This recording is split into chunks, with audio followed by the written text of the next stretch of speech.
Chers amis qui êtes assis, j'ai une confession à vous faire. J'ai toujours aimé les conseils fédéraux. Et ça n'est pas un poisson d'avril. J'ai toujours aimé ces moments de retrouvailles, de débats parfois constructifs, parfois houleux, mais toujours conclusifs au service de notre projet commun. Mais dans le climat politique inédit des dernières semaines, pour la France, pour nos droits sociaux, pour l'écologie, je dois vous dire que je suis particulièrement émue et heureuse de vous retrouver ce week-end et de le passer avec vous. Quand ça tangue, comme en ce moment, quand ça s'accélère, quand ça se tend, savoir qu'on peut, chacune, chacun, compter sur sa famille politique, en être fier et se retrouver 2 jours pour analyser, travailler, réfléchir et se projeter ensemble, savoir pouvoir compter sur la richesse de nos débats, la qualité de nos travaux et la solidité de nos valeurs, c'est un réconfort immense pour moi et je le sais, pour vous aussi, alors merci.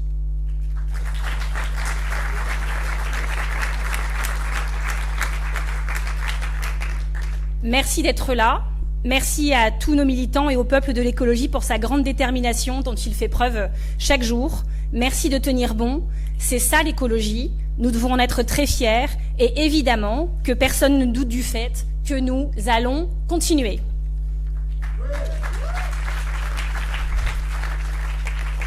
Je reviendrai dans un deuxième temps sur le contexte politique, les événements de ces derniers jours et les conclusions que nous devons en tirer. Mais je souhaitais d'abord revenir sur les travaux menés par le parti et son bureau exécutif, toujours solide et solidaire, que je remercie infiniment pour sa disponibilité, son engagement et son sens du dialogue collectif pour une gestion au consensus. Nous avons d'ailleurs mis en place avec toute l'équipe et la présidente du Conseil fédéral une méthode pour que vous ayez désormais les comptes rendus de nos travaux systématiquement et rapidement. Je sais à quel point c'est important pour beaucoup d'entre vous, ça l'est donc aussi pour nous.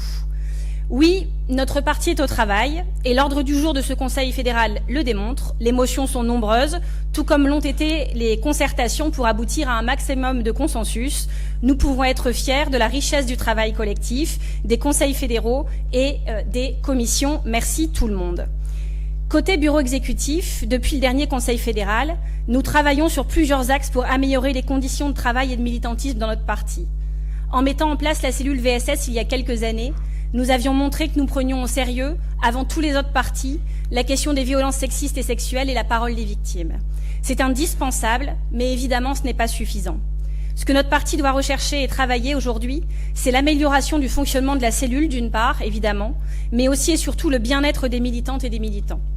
Comme nous nous étions engagés, nous avons donc lancé un audit de la cellule VSS. Il se déroule en ce moment même en plusieurs phases. D'abord, l'analyse des cas passés depuis les modifications de fonctionnement que le CF avait adoptées en février 2022. Ça prend du temps parce qu'il faut anonymiser ces données, bien sûr.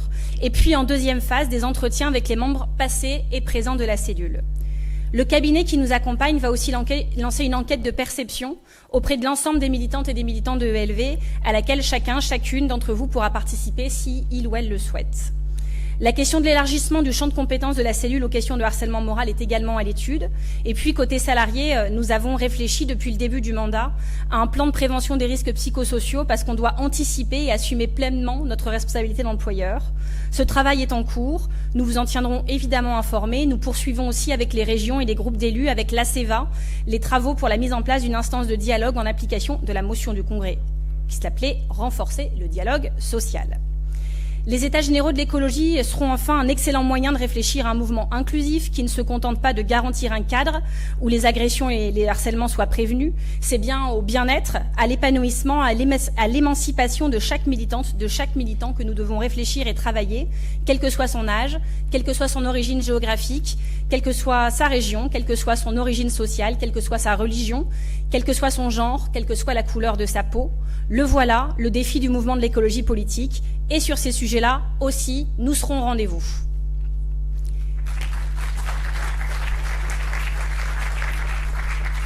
Nous préparons également les prochaines échéances électorales, évidemment, sous la houlette de notre délégué aux élections, Olivier Bertrand, et de toutes celles et ceux qui, élus, membres du BE, membres de la CPE, responsables locaux du mouvement, se mobilisent pour un formidable travail d'équipe afin de renforcer l'écologie dans les institutions.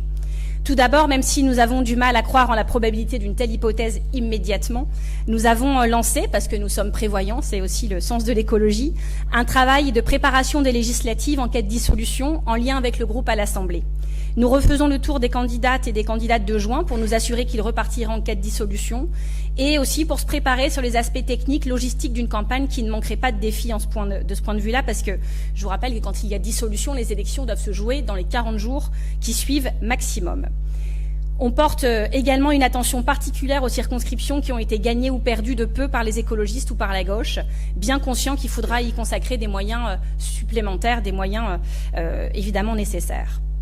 Concernant les sénatoriales, en lien avec le groupe écologiste au Sénat, les travaux avancent également dans le bon sens avec nos partenaires, avec les consultations en cours sur les territoires et bientôt au niveau de la CPE, la Commission permanente électorale, à qui je renouvelle ma confiance et souhaite bon courage. Nous consacrerons également beaucoup d'énergie à la préparation des élections européennes, évidemment en lien avec la délégation des Verts français au Parlement européen, mais aussi avec le Parti Vert européen présidé par notre amie Mélanie Vogel. J'étais hier à son invitation et à celle de son coprésident réunie avec mes autres collègues chefs de Parti Vert européen à Bruxelles pour un beau travail d'équipe, je peux en témoigner. Le bureau exécutif vous a proposé une motion de cadrage sur les futures élections européennes. Je vous souhaite de bons débats aussi ce week-end à ce sujet. Aujourd'hui, je vous rappelle juste que le groupe écologiste au Parlement européen, c'est la seule famille politique qui soit en dynamique au niveau global et que notre responsabilité collective à nous tous, Parti Vert européen, ce sera de réussir les élections de la prochaine année pour devenir un groupe pivot qui permettrait de mettre à mal la coalition d'opportunités PPE, Renaissance, PSE que l'Europe connaît depuis des années. C'est à notre portée et cela considérablement changerait l'histoire de l'Europe politique. Alors, on y va.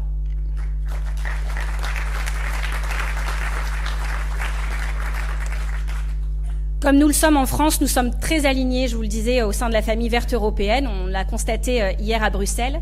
Cette campagne sera ambitieuse, collective, mettra l'écologie en première ligne, tout en cherchant à élargir son assise.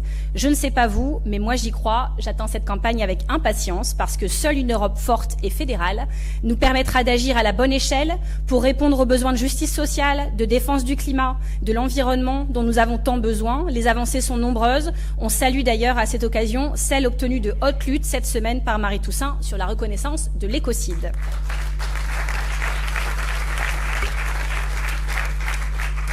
Sénatoriale, européenne, viendra ensuite le temps des municipales. Et oui, le temps passe très vite, nous sommes déjà à mi-mandat. Mardi, mercredi, en marge des journées des élus municipaux qui auront lieu à Lyon, les maires écologistes montreront, par un événement qu'on prépare depuis des mois, l'ampleur des changements qu'ils apportent sur toutes les questions du quotidien. L'alimentation, la gestion si précieuse de l'eau, l'éducation, la santé, les mobilités, les déchets.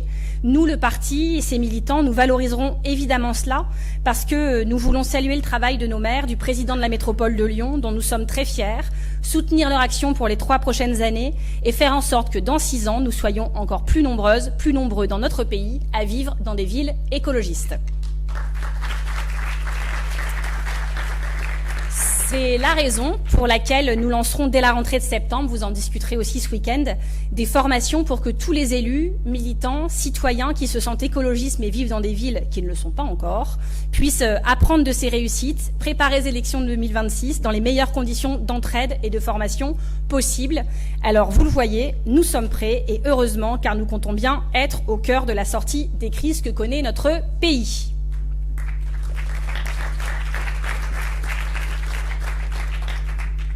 Depuis le début de cette année, on vit un moment politique très particulier. Je pense que chacun et chacune d'entre nous en a bien conscience. Emmanuel Macron abîme la France. D'abord, parce que sa proposition de réforme des retraites abîme profondément notre pacte social qui est fondé sur la justice. Rappelons-le, le préambule de la Constitution de 1946, qui est l'un des piliers de la Constitution de 58, le dit très clairement. La nation garantit à tous, notamment à l'enfant, à la mère et aux vieux travailleurs, la protection de la santé, la sécurité matérielle, le repos et les loisirs. Intéressant, les vieux travailleurs, parce que oui, je vous le confirme, à plus de 60 ans, la plupart des gens qui travaillent ne sont plus des jeunes travailleurs. Et ce que propose le gouvernement, les Français l'ont bien compris, c'est qu'on leur prenne leurs 2 plus belles années de retraite, les 2 premières, et qu'on y substitue ce qui sera leurs 2 pires années de travail, les dernières. C'est aussi simple que cela. Cette réforme, on l'a démontré en démontant un à un les mensonges du gouvernement. Elle est injuste et elle est inutile. Les Françaises et les Français l'ont parfaitement compris. Et d'ailleurs, plus le gouvernement essaye de faire preuve de pédagogie, comme ils disent, mieux ils comprennent. Donc, comme on dit souvent que quand c'est bien, il faut le dire, merci au gouvernement, merci de nous avoir aidés à convaincre les Français que rien n'allait dans leur projet. Vous pouvez applaudir le gouvernement si vous voulez, on n'a pas souvent l'occasion, il n'y a pas de problème. Mais 9 actifs sur 10 s'y opposent, et après 2 mois et demi de débat, 10 journées d'action, 2 Français sur 3 pensent qu'elle devrait être retirée. Comme si ça ne lui suffisait pas, Emmanuel Macron abîme aussi notre fonctionnement démocratique, en confondant légalité et légitimité, en oubliant les raisons d'une grosse partie du vote du second tour de l'élection présidentielle pour lui en 2022. Il respecte peut-être la règle de la Constitution, et encore c'est très loin d'être sûr, attendons la décision du Conseil constitutionnel, mais en aucun cas il n'en respecte l'esprit, et il le sait parfaitement. Rappelons-le, cet esprit, la souveraineté nationale appartient au peuple, qui l'exerce par ses représentants et par la voie du référendum. Oui, sur une réforme aussi importante, dans un contexte politique aussi fragile, l'usage du 49.3 est une faute politique et une erreur historique. Gouvernement du peuple, par le peuple, pour le peuple, c'est un autre extrait de notre Constitution. Mais en ce moment, le gouvernement est minoritaire, fébrile, le peuple est dans la rue, le président est enfermé dans son palais ou obligé de fermer les routes pour se déplacer et ne surtout pas le rencontrer, ce peuple. Idem pour la Première ministre, idem pour l'ensemble du gouvernement. Combien de temps cela peut-il continuer comme ça? Pas longtemps. Ce n'a jamais été aussi manifeste. La Ve République est à bout de souffle. Alors, à bientôt 65 ans, elle aussi va devoir prendre sa retraite.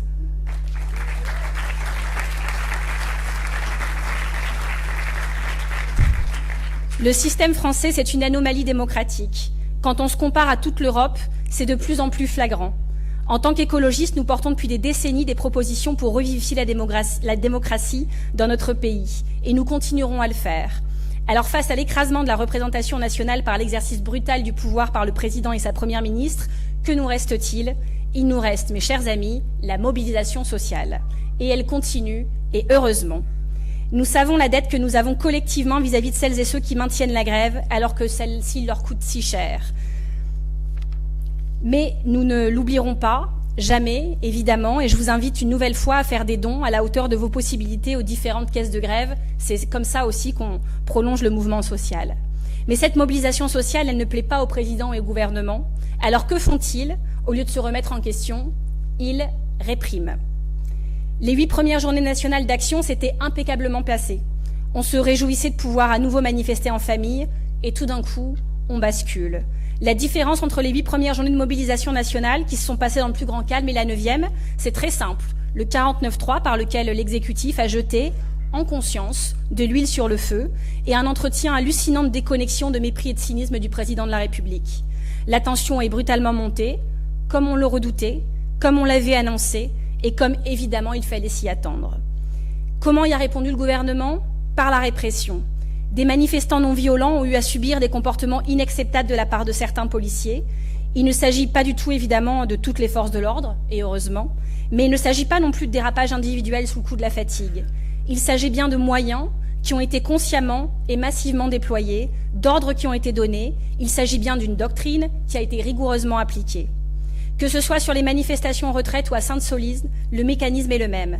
Assumer la confrontation, ne pas tenter la désescalade. Les tactiques utilisées, les armes utilisées que la loi française elle-même, n'en déplaise à Gérald Darmanin, qualifie d'armes de guerre, n'ont rien à faire dans un tel contexte. Oui, il y a au milieu des dizaines de milliers de manifestants non violents des personnes qui cherchent l'affrontement, qui veulent blesser des policiers. Ce n'est d'ailleurs pas spécifique à la France et notre parti l'a toujours et continuera à le faire, condamné parce que la non-violence fait partie de nos fondamentaux.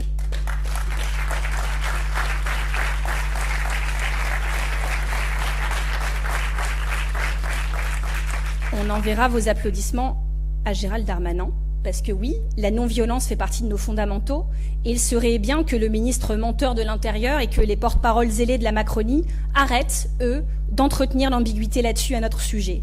Si ambiguïté il y a, c'est bien la leur, celle de ceux qui déploient des trésors d'énergie, d'amalgames douteux et d'énergie mal dépensée pour tout faire pour l'entretenir.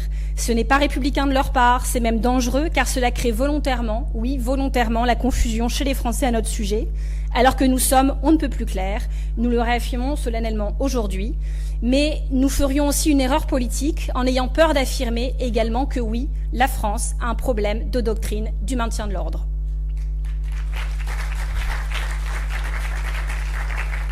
Quand je dis maintien de l'ordre, je le mets bien entre guillemets, parce que cette expression est assez déconnectée des réalités que nous vivons en ce moment, toutes et tous sur le terrain. Cette doctrine, elle est d'ailleurs aujourd'hui remise en question par une large partie de la population et par de nombreux organismes indépendants, internationaux ou nationaux.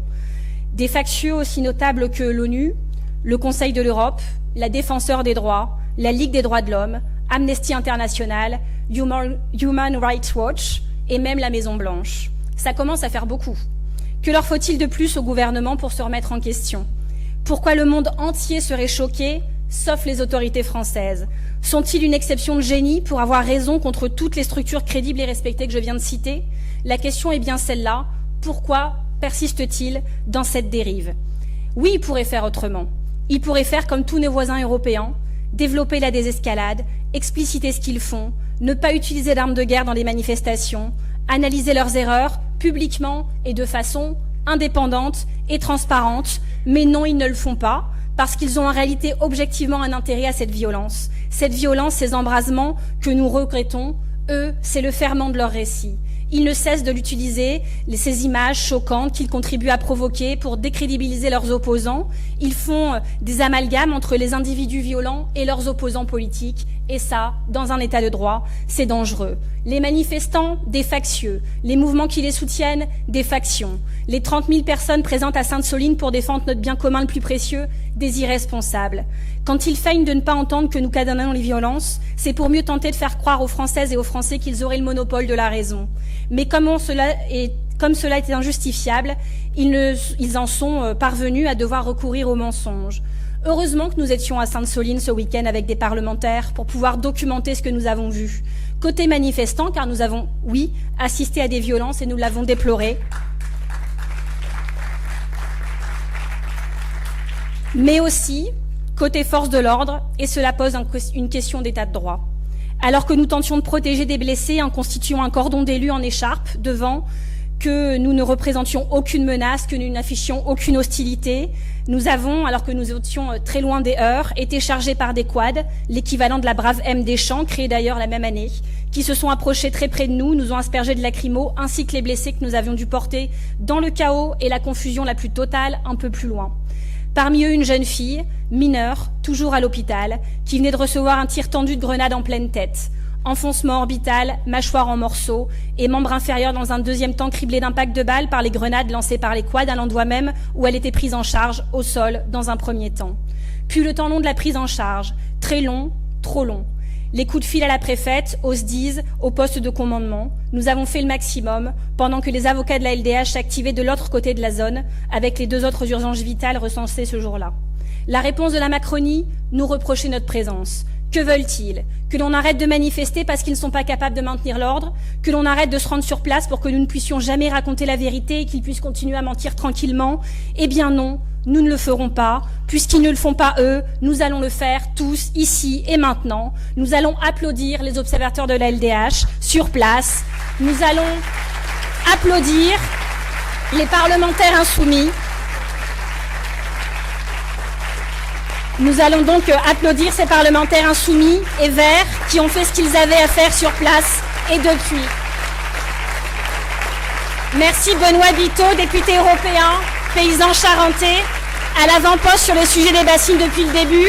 Merci à Thomas Dossu, à Marie Toussaint, à David Cormand, Lisa Bellico, Daniel Salmon. Merci à Claire Desmar et Benjamin Battoir, membres du bureau exécutif. Et merci aux militants ELV et aux jeunes écolos qui étaient présents sur place.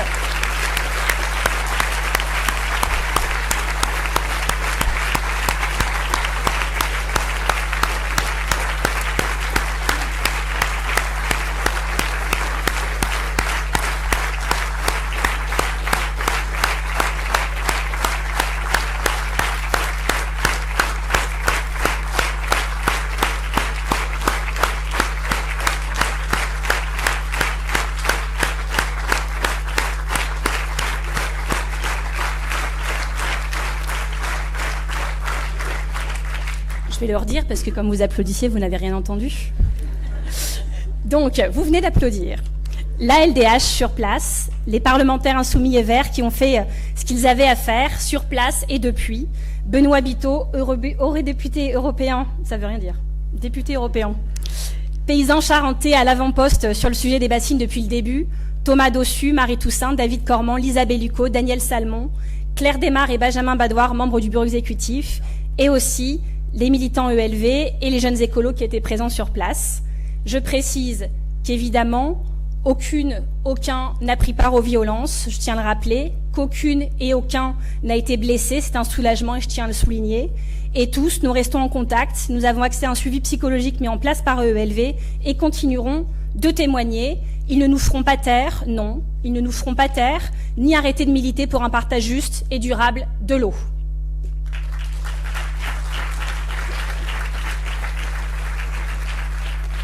Et puis, côté gouvernement, ils vont surtout devoir arrêter de mentir, de brutaliser et enfin agir. Oui, bien sûr que nous avons un problème particulier avec Gérald Darmanin pour sa politique, pour ce qu'il représente, qui ne sert pas les policiers et les gendarmes en les mettant en première ligne de la violence qui l'attise, ni en se mettant en scène, ni en multipliant les mensonges. Il se met en scène car il joue un moment important de sa carrière politique. Il est évident que l'intérêt général commanderait la concorde et la désescalade. Lui, il fracture et jette de l'huile sur le feu. Mais cela va en réalité bien au-delà de Gérald Darmanin, car la responsabilité est bien celle d'Emmanuel Macron, de son gouvernement, pas celle d'un homme qui le laisserait faire, seul, en roue libre, fût-il aussi caricatural que Gérald Darmanin. Parce que, dernière étape de leur dérive mortifère, que font-ils? Ils décrètent que ceux qui ne sont pas d'accord avec eux ne sont pas dans le champ républicain. Désormais, ils passent encore un cap, en allant au bout de cette dérive, ils interdisent. Ils prévoient de dissoudre les soulèvements de la terre. Attenter à la liberté d'association, en démocratie, ça n'est pas une mince affaire. C'est même pas léger du tout. Cela ne peut être utilisé comme une simple diversion politique, après les lacrymos, l'écran de fumée.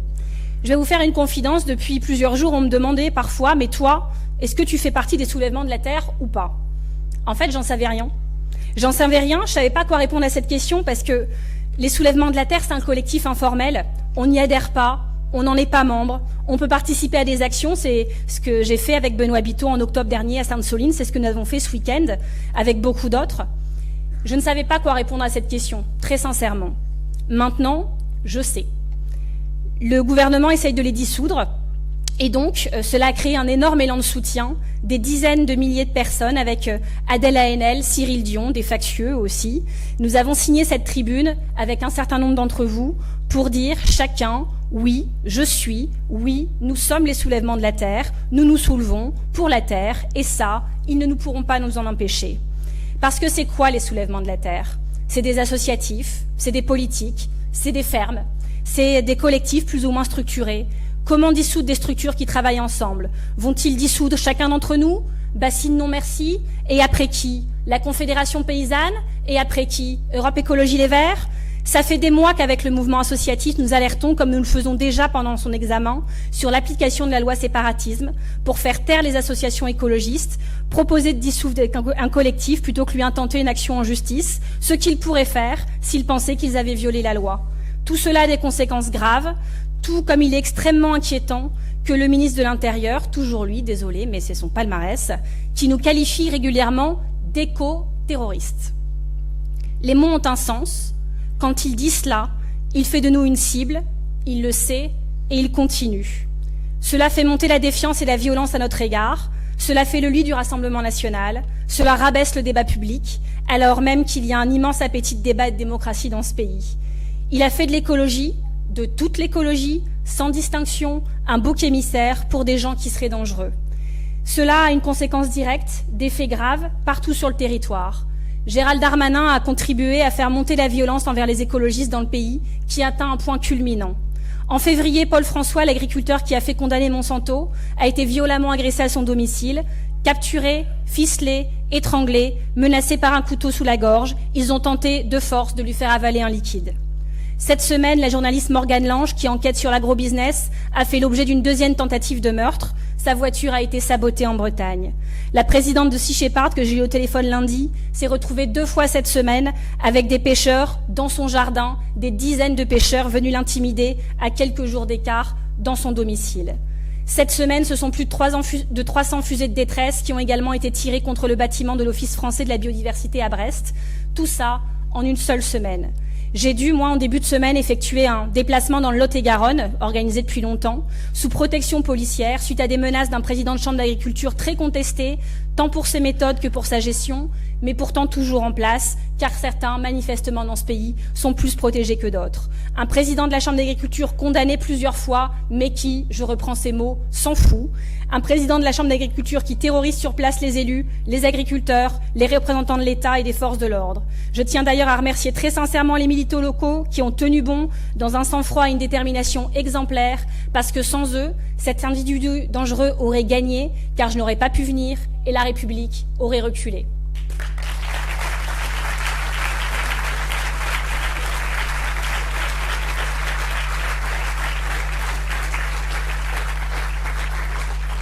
Nous sommes en France, nous sommes en 2023, et nous recevons chaque jour des messages de militants, qu'ils soient politiques ou associatifs, des militants écologistes en tout cas, qui nous font état de recrudescence de menaces à leur égard sur tout le territoire. Nous sommes non violents, mais déterminés à continuer à nous battre pour l'habitabilité de la planète, et Europe Écologie Les Verts souhaite échanger en urgence avec la Première ministre à ce sujet. Le parti a donc sollicité un rendez-vous la semaine prochaine avec Elisabeth Borne pour discuter de l'urgence à apaiser le climat social et politique. Car à ce sujet, pour l'instant, ils sont assez silencieux. Elle se tait, ils se taisent, car en réalité, ces violences servent de diversion pour cacher leur impuissance et leur indigence. Pendant que nos militants sont intimidés, que se passe-t-il ? La parti Renaissance et les autres partis de la majorité présidentielle refusent d'interdire les nitrites alors que la science a largement démontré, comme le reconnaît l'OMS, qu'ils sont à l'origine de plusieurs milliers de morts par an. Les lobbies, au-dessus de la science, au-dessus de l'état de droit, le confort de quelques-uns, au-dessus de notre santé, tels sont leurs choix, nous en prenons acte. Non, Emmanuel Macron et son gouvernement ne préparent pas l'avenir. En refusant d'entendre réellement les scientifiques, ils nous préparent à des changements irréversibles. Qui sont les éco-saboteurs ? Vous avez 6 heures. Ils nous proposent un plan haut qui s'adresse aux conséquences de la pénurie mais jamais aux causes, qui ne nous prépare en rien aux décennies à venir et qui, en réalité, sera totalement obsolète dans un an. Dans la même semaine, le gouvernement annonce vouloir revenir sur l'interdiction du S-métolachlore, qui est l'un des pesticides dont la preuve est faite qu'il pollue les nappes phréatiques. Marc Fesneau, parce qu'il faut le nommer, le même ministre qui avait expliqué à moi comment faire pousser une tomate, celui qui défend jusqu'à l'absurde les bassines et ne fait rien contre le barrage illégal de Caussade construit par notre ami président de la Chambre d'agriculture du Lot-et-Garonne, il annonce au congrès de la FNSEA que le gouvernement ne respectera pas la recommandation de l'ANSES, sans doute encore un signe du génie de ces gouvernements, décidément très incompris des Français. Ce gouvernement annonce aussi que l'interdiction de la pêche de fond dans les aires marines protégées ne s'appliquera pas en France. C'est ça, sûrement l'exception française. Ils font passer une loi sur le nucléaire en faisant tout à l'envers. D'abord le vote de la loi, avant la loi de programmation, et pire, vote de la loi avant la fin de la consultation publique. Nous leur avons proposé un vrai débat et de donner le pouvoir aux citoyens, car la démocratie directe est une solution face à ce type de blocage. De quoi ont-ils peur ? Ils n'arrêtent pas de nous dire qu'ils sont majoritaires sur le sujet dans les sondages. Eh bien, allons-y.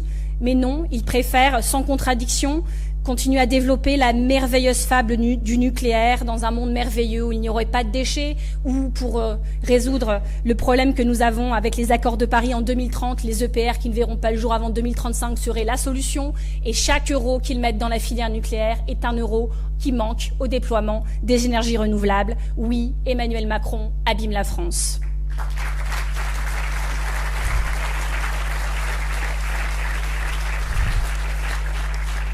Un peu d'espoir quand même, je voudrais pas vous laisser sur ces notes un peu tristes, un peu sérieuses, mais je pense que ces rappels devaient être faits. Comment on sort de cette crise, alors que les violences se multiplient, que la menace d'une arrivée au pouvoir de l'extrême droite n'a jamais été aussi forte ? Tout le monde semble chercher la sortie de crise. En politique, en démocratie, quand c'est bloqué, la solution est simple. Le président doit faire ce qu'il se refuse à faire depuis des mois, par le peuple, pour le peuple. Écoutez le peuple, écoutez les corps intermédiaires, écoutez les représentants du peuple. Ils viennent de le faire sur le SNU, le service national universel, qui devait être obligatoire pour tout le monde et qui finalement ne sera pas. Bravo les jeunes écolos d'ailleurs qui ont mené une très belle campagne sur le sujet. Et donc vous voyez, il a reculé et le monde ne s'est pas effondré, bien au contraire. Maintenant, ils doivent écouter les syndicats. Ils en auront l'occasion en les recevant cette semaine à Matignon.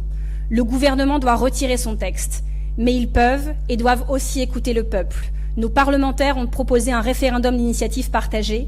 Lorsque le Conseil constitutionnel aura approuvé ce RIP, nous serons sur le pont, nous écologistes, pour donner ce pouvoir au peuple. Nous irons recueillir, une à une, avec nos partenaires, les 3,9 millions de signatures nécessaires pour arracher un vote. Nous montrerons que la petite démocratie peut trouver un débouché. Et puis nous continuerons aussi à le faire avec les États généraux de l'écologie. J'en terminerai par là. États généraux de l'écologie, que rien n'arrêtera. Face à cette majorité qui fracture, nous écologistes allons rassembler. Face à ce président qui abîme, nous écologistes allons faire ce que nous savons faire, réparer.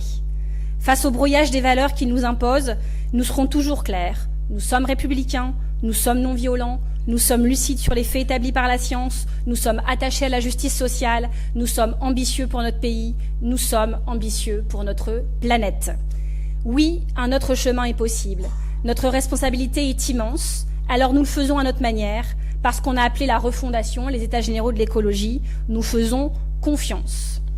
Ce processus inédit, nous le portons, vous le portez désormais partout sur le territoire. Nous avons organisé la première réunion clandestine des États généraux de l'écologie à Amiens mardi soir, et même clandestinement, même dans un lieu tenu secret, même sous escorte policière, même sans avoir le droit d'ouvrir les portes ou les fenêtres, nous étions 40 dans une ambiance joyeuse, dans une ambiance d'espoir. Nous avons travaillé, nous avons avancé et nous serons ravis quand ces avancées porteront leurs fruits. Car c'est bien en ouvrant, en accueillant, en écoutant qu'on peut découvrir des possibles, jamais en se renfermant. C'est en nous ouvrant que nous serons plus nombreux, plus forts. C'est le chemin pour être 1 million avant la fin du mandat actuel. Notre rôle aujourd'hui, c'est de faire masse pour gagner les élections, parce que la transition écologique a besoin des écologistes à la tête de l'État. Nous sommes légitimes.